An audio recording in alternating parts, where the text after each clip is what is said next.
Olá, bem-vindos a mais uma aula de ciências. Eu sou a professora Jéssica. Na aula de hoje, nós vamos ver um pouco sobre nomenclatura química, leitura e representação de reações químicas. Vamos lá? Então, para começar, a gente vai conversar um pouquinho a respeito de transformações químicas e físicas. Lembra que quando a gente fala de transformação, nós estamos falando, muitas vezes, de originar um produto novo.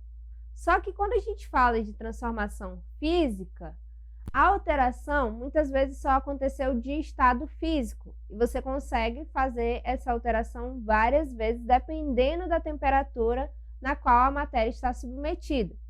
Já em transformação química, ocorre uma alteração na composição da matéria. E nesse caso, não tem como o processo ser repetido, não tem como você voltar ao formato original. E aí, nós temos como exemplo de transformação física o corte de um pedaço de madeira. Não é porque aconteceu esse corte que a madeira teve aí as suas propriedades alteradas. Você só compactou, só diminuiu o tamanho dessa matéria. E em transformação química, a gente tem como exemplo aí a queima dessa madeira. Quando ela passa por um processo de queima, uma vez que é queimada, não tem como você retornar aos pedaços originais que ela tinha anteriormente. E aí, onde que a gente pode observar reações químicas acontecendo, por exemplo, no nosso cotidiano, no nosso dia a dia? Quando é que a gente tem, essa produção de novas substâncias? Acontece, por exemplo, na formação de ferrugem num pedaço de palha de aço, quando os alimentos passam por um processo de apodrecimento, quando o gás no fogão está passando por um processo de queima, ou quando um carro ou uma moto para funcionar, tem a queima da gasolina, não tem como aquela gasolina ser reutilizada, e muitos outros processos. Nesse caso, na reação química, a gente está fazendo a produção de uma nova substância. A gente está tendo uma alteração total nessa composição. E a ocorrência aí de uma reação química, ela nem sempre é perceptível, nem sempre é fácil de perceber. Só que existem alguns pontos que a gente pode observar, como, por exemplo, a liberação de calor, a alteração de cor, a alteração de odor, que vai ser a alteração de cheiro, também pode acontecer a liberação de gases. Aí na imagem vocês podem observar também um prego enferrujado e alguns palitos de fósforo sofrendo um processo de queima. Ambos evidenciam aí processos de reações químicas acontecendo. E é claro, as reações químicas também podem ser amplamente visualizadas em substâncias que são manipuladas em laboratórios. E aí, o que a gente tem nessa parte de nomenclatura, leitura e representação?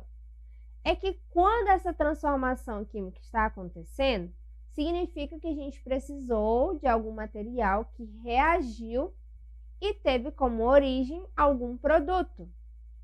Então, quem a gente vai misturar, nós vamos chamar de reagentes. E quem nós vamos ter como resultado, nós vamos chamar de produto. E a forma para representar uma reação química é através de uma equação química. E aí nós temos que colocar quais são os elementos que estão envolvidos na reação e também utilizar para isso símbolos padronizados para dizer como que essa reação aconteceu. Aí no exemplo nós temos 2 átomos de hidrogênio mais 2 de oxigênio, que reagiram e deram origem aí a 2 moléculas de água, 2H2O. A seta, ela vai servir para indicar o sentido da reação química, ou seja, de onde veio e o que resultou. E as substâncias, elas podem aparecer aí com símbolos para acabar indicando seus estados físicos, que pode ser sólido, líquido ou ainda o gasoso. E dentro desse conteúdo também, a gente pode relembrar aí o que é chamado de lei da conservação de massas. O que a gente pode conversar sobre isso? Que a lei da conservação de massas, ou ainda chamada de lei de Lavoisier, é uma lei da química que muitos conhecem aí pela célebre frase: na natureza nada se cria, nada se perde, tudo se transforma.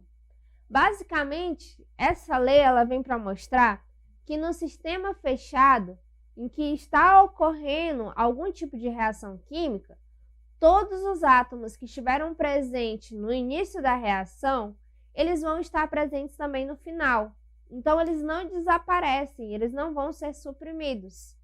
Eles só foram, às vezes, reposicionados. E eles podem ter se reorganizado a fim de acabar completando a reação. Mas a massa no final tem que permanecer a mesma, o que justifica aí a lei de Lavoisier, né? Que nada foi perdido, apenas foi transformado. Em uma reação química, todos os átomos que estão presentes antes da seta, ou seja, todos que estão presentes do lado esquerdo no reagente, eles têm que estar presentes também do lado direito, que é o lado após a seta, para onde a seta está indicando. Ali, a parte dos produtos. Então, observem aí. Nós tínhamos aí uma certa quantidade de hidrogênio, e no final a mesma quantidade aparece. A diferença é que o quê? Que nós tínhamos o hidrogênio separado do oxigênio. Só que como eles estiveram presentes, os dois reagiram, os dois acabaram se juntando, tiveram como origem aí o produto. E para a gente entender um pouquinho mais sobre essa aula, sobre esse assunto todo, a gente vai aí conversar um pouquinho através do Exercitando, o que todo esse conteúdo traz para a gente. Na primeira questão, nós temos o seguinte: a solidificação de um copo de água que foi deixado no congelador pode ser considerada uma reação química? Na 2, a equação química abaixo, ela está de acordo com a lei da conservação de massas, que é a lei de Lavoisier, que eu acabei de mostrar para vocês. De um lado eu tenho aí 2H2 mais O2, que resultaram em H2O. E por último, reação química e equação química são sinônimos? E aí? Vamos conversar então sobre cada um desses pontos agora para não restar dúvidas. A gente tem que lembrar que nós temos 3 estados físicos: sólido, líquido e gasoso. E que, dependendo aí das condições de temperatura, condições de pressão, pode ser que uma matéria passe de um estado físico para outro, onde a gente vai estar acontecendo aí o que a gente chama de mudanças de estado físico. Como eu falei lá no início para vocês, pode ser que o estado sólido ele passe para o estado líquido, pode ser que o líquido passe para o gasoso, assim como o gasoso pode passar para o líquido e o líquido pode passar para o sólido. Quando a gente fala de solidificação, por exemplo, nós estamos falando aqui, a matéria, nesse caso aí a água, ela estava no estado líquido. E devido à ação, né, dela ter sido deixada no congelador, ou seja, teve uma queda de temperatura, o que aconteceu? Essa água que estava no estado líquido congelou, ou seja, ela passou do estado líquido para o estado sólido. E aí, será que isso é uma reação química? Não necessariamente. Por que não necessariamente? Porque nesse caso, nós não alteramos a composição da água. Simplesmente o que aconteceu foi uma transformação de estado físico. A água apenas passou do estado líquido para o estado sólido. Mas, se essa água for retirada do congelador e mantida sob temperatura ambiente, depois de um curto espaço de tempo, você vai perceber que essa água novamente passou para o estado líquido, porque houve uma alteração de temperatura, mas aquela água permanece com a mesma composição. Você só mudou como as moléculas estão organizadas. No estado sólido, elas ficam mais unidas. No estado líquido, elas ficam um pouco afastadas. E na questão 2, nós tínhamos assim, né?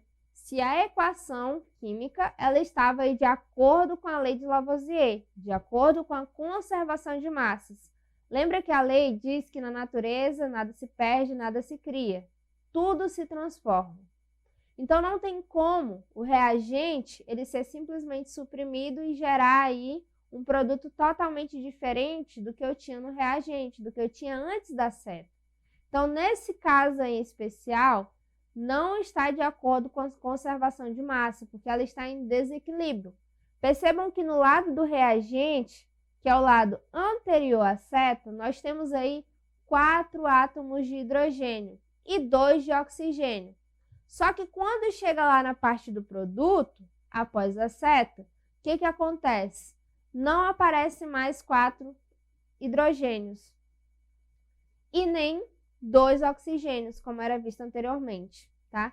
E precisa que haja a mesma quantidade. Por mais que eles passaram a ter uma interação direta, eu preciso que aconteça aí e que haja a mesma quantidade de átomos em ambas as situações, que senão significa que algo foi suprimido.